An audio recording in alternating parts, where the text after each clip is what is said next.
দেশে যাতে শান্তিপূর্ণ পরিবেশ বজায় থাকে, গণতান্ত্রিক পরিবেশ থাকে।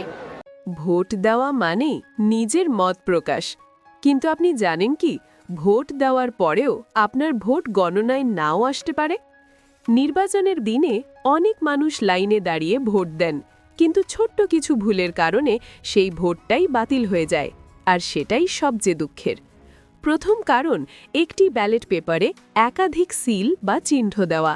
অনেকে ভুল করে একাধিক মার্ক দেন, ফলে নির্বাচন কর্মকর্তারা বুঝতেই পারেন না ভোটটা আসলে কাকে দেওয়া হয়েছে। দ্বিতীয় কারণ, নির্ধারিত ঘরের বাইরে সিল মারা। সামান্য একটু বাইরে পড়লেই পুরো ভোটটি বাতিল হিসেবে ধরা হয়, ইচ্ছা থাকলেও কোনো কাজ হয় না। তৃতীয় কারণ, ভোটের কাগজ ছিঁড়ে যাওয়া বা নষ্ট হয়ে যাওয়া। অনেক সময় অসাবধানতায় ব্যালট ভাঁজ করতে গিয়ে অথবা তাড়াহুড়োয় কাগজ নষ্ট হয়ে যায়। চতুর্থ কারণ, কোনো মন্তব্য লেখা বা সই করা। ভোট গোপন রাখার নিয়ম ভাঙলে সেই ভোট আর গ্রহণযোগ্য থাকে না।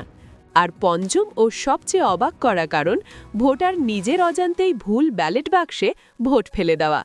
এই একটি ভুলেই পুরো ভোট বাতিল। এত কষ্ট করে ভোট দেওয়ার পর একটা ছোট ভুলে যদি সেই ভোটের কোনো মূল্যই না থাকে, তাহলে কষ্টটা কার? ভোট দেওয়ার আগে তাই শুধু আবেগ নয়, নিয়ম জানা সবচেয়ে জরুরি। আপনার একটি সঠিক ভোটই পারে ভবিষ্যতের অনেক সিদ্ধান্ত বদলে দিতে। এই ভিডিওটা শেয়ার করুন, যাতে কারো ভোট অজান্তেই বাতিল না হয়।